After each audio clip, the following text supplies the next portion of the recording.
What's up, guys? Welcome back to the next episode of March Madness Bracket Battle for the 2021 NCAA Basketball Tournament. You guys know the deal at this point. We got our brackets. We got Brad.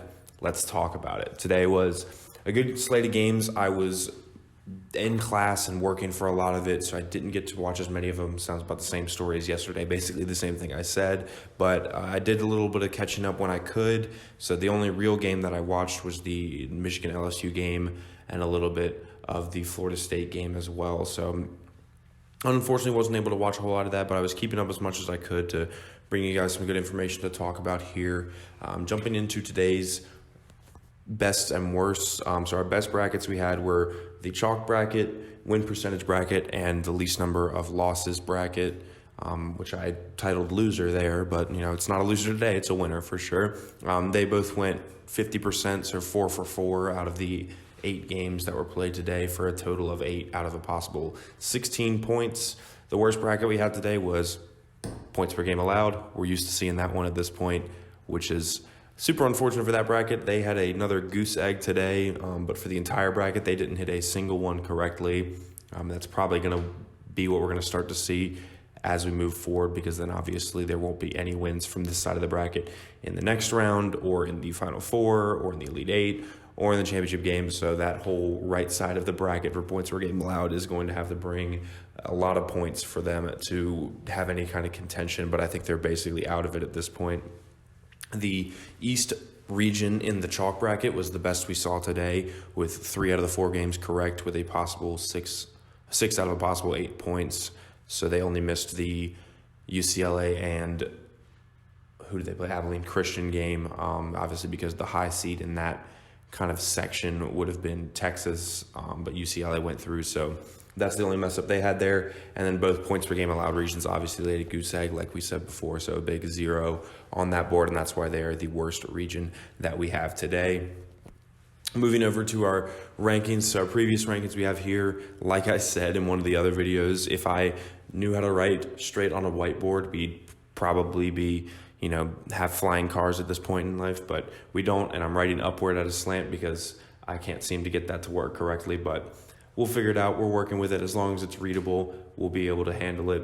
So our old rankings that we had from yesterday, chalk in first place with 28, points per game with 27, random 26 in third, fourth place our wins bracket with 23, fifth place the coin flip bracket with 22, our scoring margin bracket with 20 points in sixth place, seventh our win percentage bracket in 18 points, our least losses bracket with 16 in eighth place, and then in ninth, last place, points per game allowed with 12.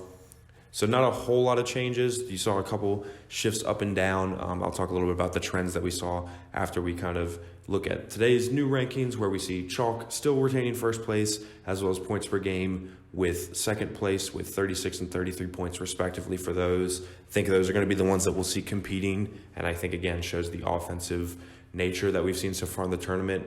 You can see kind of on the flip side of things with the points per game allowed, they say offense wins games, defense wins championships.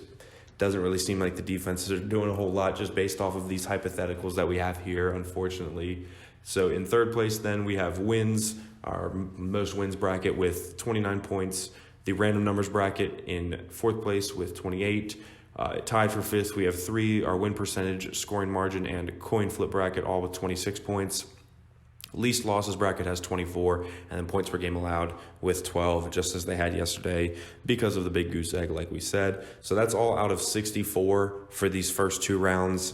What I said, I think I said it incorrectly at one point, but the amount of points we'll be getting in each round. So in this next Sweet 16 round, it'll increase to 4 points, and so with that, you'll be having a potential of 32 points total for that bracket in the Sweet 16. So in those 8 games, you'll have 32 total points being put around, and so every round will increase 32 points. So then Elite 8, there's 8 points, the Final Four, 16 points, and in the final title game, we have 32 for a maximum of 192. So that's a little bit of an update on our scoring system. So that's how the rankings are shaping up there. We'll see how they shape up in the next round for the Sweet 16, but I want to move on to some of my favorites from today's. Like I said, didn't get to see a whole lot, but I did look at a few of the stats as I was kind of going throughout my day, finishing up some homework and such. But my favorite game, I'm a little biased because it's the only one I watched really a good portion of, and that was the Michigan LSU game. And it was a good one, a lot of action. It stayed pretty tight in there for a little bit, but then Michigan ended up pulling away to get the victory in the end. So good for them. Juwan Howard pulling off a big win there for the Wolverines and getting them into the Sweet 16. I think I saw for the 4th straight year, so kudos to them for having such a strong program for such a consistent amount of time. My standout player was Drew Timme for Gonzaga, who finished with 30 points, so I didn't look a whole lot into the individual stats, but he seemed like the big standout player, especially for a winning team. There were a couple of players that I also want to give honorable mention to. I forgot to put their names down, but for LSU, they both played 40 minutes, so the full game, and then one of them went for 27 and the other went for 30. And so that's such an amazing feat to be able to play, full 40 minutes of basketball while playing it at a very high level too. So definitely want to shout out those players. Like I said, I'm sorry I don't have their names, but I should have written them down. That's on me more than anything. My standout team that I had was Creighton. They avoided an upset from the Ohio Bobcats, who had knocked off UVA in the previous round and won in a pretty convincing fashion while continuing their balanced scoring that we saw in their first game against UC Santa Barbara. All 5 of their starters were in double digits and all within a few points of each other as well. So really strong starting 5. Kind of going off of that starting 5 having a lot of points that I mentioned right there. What I've noticed in a lot of today's games and in a few games so far, there haven't been a whole lot of bench points, and so I think maybe an X factor we'll see moving forward is who scores the most bench points. It might end up on top if they get good production out of their starting 5 as well. So that'll be something I'm going to keep my eye on, I think, going into the next round and see how we can maybe pick some more upsets or see some different trends in that. My biggest surprise was Oregon coming out super strong in their first game of the tournament.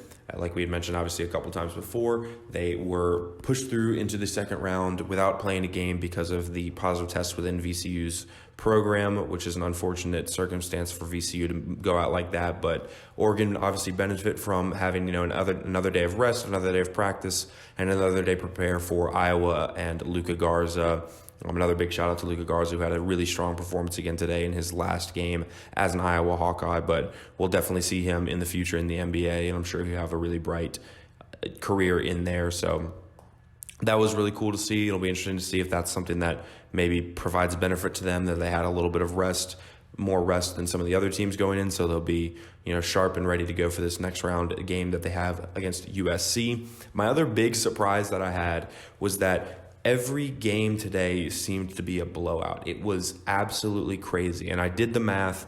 The average winning margin or spread of, victory was 19.25 points. So almost 20 points of spread in between all of the games that we had today. So for as close as some of the games that we've seen so far have been, we definitely weren't on that end of the spectrum today. Everything was a blowout. It seemed like there were some convincing wins. Gonzaga looked really, really strong against Oklahoma. There were some other really big wins in there as well. Like I said, Creighton came out and avoided upset against a really strong team.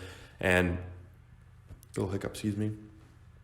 And so I think that was really interesting to see. It's kind of, even the couple, upset wins that we did see. Did we see any upset wins, actually? Abilene Christian was the low seed. Alabama's the high seed. Well, Abilene Christian was the low seed, and they lost. No, so I think we had... the Oregon and Iowa game was technically an upset win.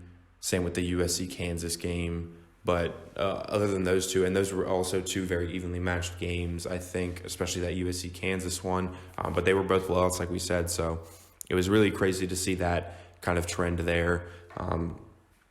Moving to, like I said, we'll keep our eyes on that for the next few games. I wanted to talk a little bit about my picks. It's a little bit of a humble brag, but my 3 brackets that I had, like I said, one is my main set of picks. The other was a mild Cinderella upset-based bracket, and the other one had a bunch of upsets just kind of thrown in there. They have 37 points for the main one, 31 for the kind of middle of the road, and then the super big upset one has 29, so they're all fitting in nicely in here. 37 is actually the top mark of any of the brackets that I'm tracking, good for me, I guess. 31 puts that bracket in second place or third place, and then 29 puts the other one tied for third. So pretty strong brackets there, but I will say my main bracket, I had Oklahoma State winning in it, so I don't think we'll be seeing that do too much better in the future. So there's going to be some interesting games to watch in this next round. Moving on to kind of discussing the next round, obviously we've got a break until I think the 27th. Yeah, the 27th is when the Sweet 16 starts. So a good little 4 or 5 day break in there. So I will definitely put out a kind of recap video for these past 2 rounds that we have. We'll go over kind of some of these statistics and things we saw, and then lumped in with that video, a preview for the Sweet 16, where we'll do a few more of Brad's best and bad bets. So we'll have a couple of more things to track, kind of going back off of those if we want to brush up. Obviously, we said Loyola Chicago making it to the Sweet 16 was one of our best bets. That's confirmed. Points per game allowed being the bad bracket. That's confirmed so far. Pretty clear that that's going to be the standout bad bracket that we have. And then the chalk brackets 2 and 5 that we picked as our standout best brackets are still in first. The chalk brackets are, but 2 and 5, like we had mentioned before, are the Gonzaga-Illinois matchup. And Illinois obviously was knocked out of the tournament yesterday by Loyola Chicago. So that one will start to fall off. But we'll do a reevaluation in the next round, or for the next round in Sweet 16, like I said, in this next video that we'll have coming up. I'll probably try and do that Wednesday or Thursday, I guess, just depending on what my schedule looks like and how much time I have in those. So I'll definitely get that out for you guys, and we'll definitely have a nice little preview video in there. I also want to talk a little bit about, I had a couple friends make some suggestions today, not at all like calling anybody out or saying they were wrong. They said, like, it'd be cool if you put like highlights over you talking, and I really would have liked to do that. But it's just kind of more of a time crunch for me. These games are ending late in the evening, 11:30, 11:45, even midnight at times. And I'm going straight into recording and having to fill out brackets and write all this up. So 1, I wish it looked prettier for you guys. 2, I wish I, had a little bit more time to edit things, but I want to get these out in a pretty timely manner so that they're still fresh and relevant. It's not something I can, just put out tomorrow in the middle of games and it'll be relevant, because obviously there'll be changes being made during those games being played. So I want to get it out usually the morning after all those games are being played, so people can watch that and get a little review and recap on those games. So I'm sorry that, there isn't more visuals, there isn't more to watch. You've got Brad to look at, so hopefully that's enough for some people to keep coming back. And if you guys are coming back, like I said in all the videos so far, I really do appreciate it. This is something I'm doing just for fun. This isn't for a class or anything. It's just something I thought would be interesting to see how your brackets would look if you go based off certain statistics and those statistics only. And also, how likely or how plausible it is to do well with a random bracket, which we'll obviously be tracking throughout. One of the things I didn't mention actually was that the win percentage bracket was the highest mover up. They moved from, where were they? Not win percentage yet. Win percentage went from 7th to tied for 5th. So a big jump there. And then the random bracket only dropped 1 today, but it's the second straight day where it's dropped a spot after being tied for 1st. And so in those 2 days, the bracket that it was tied for 1st with was the chalk bracket, which had 22 and has since increased by 14. Whereas the random bracket has only increased by 6. So you can see that the random bracket has started to fall off a little from its strong start that we had. But I should have mentioned all that before, just skipped my mind. But like I said, if you guys are following along, leave a like, share with your friends. And I really do appreciate you guys' support. And so I'll catch up with you guys in our next video, which will be our Sweet 16 preview video. And so you guys have a great rest of your day, great rest of your evening whenever you're watching this. And I'll see you then. Bye.